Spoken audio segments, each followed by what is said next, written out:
Nicole Golden, I'm the executive director of Texas Gun Sense. Progress Texas is a great coalition partner. They're always amplifying our work and just really staying in tune with our advocacy. Stay engaged. Of course, I'd love for people to stay engaged on gun safety, but stay engaged in whatever you're passionate about.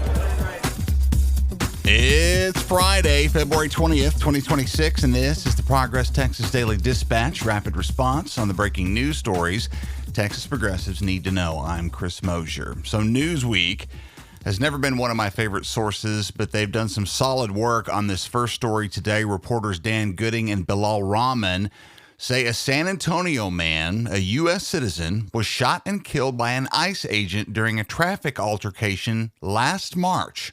And although it happened almost a year ago, initial reporting by local law enforcement and federal officials failed to disclose ICE's involvement in the death of 23-year-old Ruben Ray Martinez. Internal ICE records recently obtained by the watchdog American Oversight say federal agents were assisting local police with traffic control following a major accident when Martinez allegedly failed to follow commands and reportedly struck an agent with his vehicle, at which point a supervisory ICE agent fired multiple rounds through his driver's side window and killed him. The report notes that the struck agent was treated for a knee injury while Martinez was pronounced dead at a hospital in Brownsville. The Texas Rangers, Texas DPS, the FBI, and other agencies have all been involved in this case for almost a year, but it took investigative work by Newsweek to put all of this together for the public. It's not a huge leap to recall that both Renee Good and Alex Preddy in Minneapolis were initially accused of attacking the ICE agents who killed them. Thus,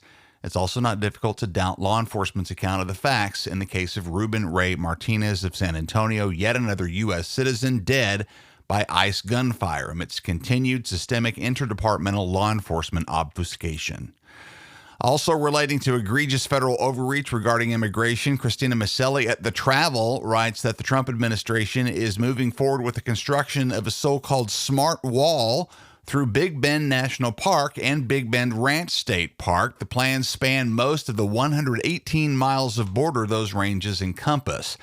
Earlier this week, Homeland Security Secretary Kristi Noem signed a waiver bypassing 28 federal laws in order to accelerate this project, including the National Environmental Policy Act, the Endangered Species Act, the Clean Air Act, the Safe Drinking Water Act, the National Historic Preservation Act, and a litany of others. Team Trump is justifying the defiling of one of Texas's most significant natural treasures by labeling the Big Bend sector an area of high illegal entry, a label contrary to fact, as attempted crossings in the area have actually dropped about 74% since 2023.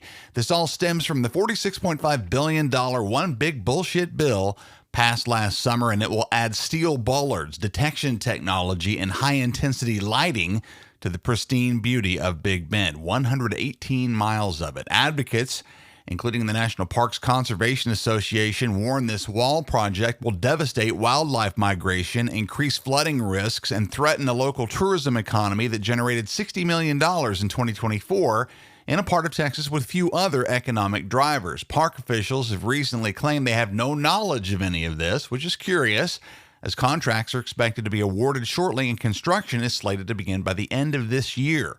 Additional reporting on all this from the Texas Observer indicates that both Democratic Congressmen Vicente Gonzalez and Henry Cuellar have been less than effective in staving off this fouling of a precious place they were charged to protect, as well as the potential compounding environmental risks all of this involves. See the show notes for that link. Trouble of a different kind for another Texas borderlands lawmaker, the latest on the scandal involving Republican Congressman Tony Gonzalez's affair with a staffer who later committed suicide. Michael Carlos at the San Antonio Current says Rep. Gonzalez is accusing staffer Regina Santos Aviles' husband of blackmail, posting to social media a letter from the husband's lawyer indicating a settlement request in line with the Congressional Accountability Act to the tune of $300,000. More details emerged in the case as outlined by Dante Motley at the Austin American-Statesman on the co-worker of Santos Aviles who alerted journalists at the San Antonio Express-News recently that she had admitted to having an affair with Congressman Gonzalez weeks before her suicide. That same colleague had also alerted his district director back in June of last year about concerns over Santos Aviles' mental health, noting changes in her behavior, attendance, and work performance.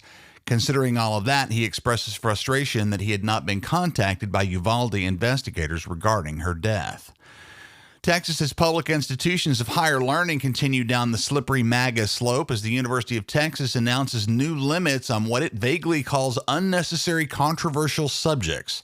Jessica Priest at the Texas Tribune writes that UT's Board of Regents has apparently designed this rule to be vague, citing a desire to squeeze it into a difficult political environment. Critics, though, including the NAACP Legal Defense Fund and a growing number of UT professors, are understandably concerned that vagueness could lead to viewpoint discrimination. The regents are imposing a new guideline requiring documentation on how professors plan to both sides contentious topics, all of this following the recent consolidation of several ethnic and gender studies departments at UT Austin, whose graduate credentials are certainly not exempt from a growing and deserved attitude of skepticism towards the quality of education Texas college students are receiving.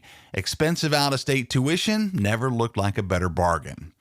Signs of hope, however, at lower levels of education in Texas, as a growing number of school districts across the state have been declaring a hard pass on instituting daily prayer time as offered by Senate Bill 11, which sets a deadline of March 1st to decide. The boards of Cypress Fairbanks ISD, Grand Prairie ISD, San Angelo ISD, Killeen ISD, Galveston ISD, Liberty Hill ISD, Cleburne ISD, Katy ISD, Spring ISD, and dozens of others have all said no thanks. There are a handful of takers, though. Both Vidor ISD in East Texas and Magnolia ISD near Houston say they're all in. Our mission at Progress Texas is to improve and save Texans' lives by acting on our shared, bold, progressive values, and that starts with countering the billionaire and corporate-funded conservative disinformation machine. While we enjoy the support of hundreds of partners, chances are that you, dear listener, haven't joined the team yet. If you're a regular, please join the team right now as a sustaining monthly supporter like Greg Mayer, Macy Burns, and Jenny Laughlin all have. Join them and us at progresstexas.org/donate right now. Early voting in the 2026 primary is underway and continues through Friday, February 27th. Election day is Tuesday, March 3rd. Runoffs are likely beyond that. See the show notes for a ballot form from the Texas Tribune that works with your home address to show who's running in the primary in which you choose to vote. Everything you need to know about voting in Texas can be found at govotexas.org. Since the new year, Progress Texas has devoted coverage and advocacy to the issues you're passionate about, and like no other outlet, has given you direct access to the candidates in the biggest races in the country, Texas legislative, statewide, and federal elections. Join us as we work to raise $14,000 in February. Whether you give $35, $100, or $500, any contribution brings us closer to our goal and ensures Progress Texas can advance our Project 2026 plans, which include expansion of Spanish media and our radio coverage across Texas. That's the Progress Texas Daily Dispatch for this Friday, February 20th, 2026. Links to all these original stories can be found in our show notes. Progress Texas is an independent, nonprofit, rapid response media organization. While campaigns come and go, we're the permanent home for progressive media and action in the Lone Star State. I'm Chris Mosier. Thanks so much for listening. Have a great day and a great weekend. We'll catch you again on Monday.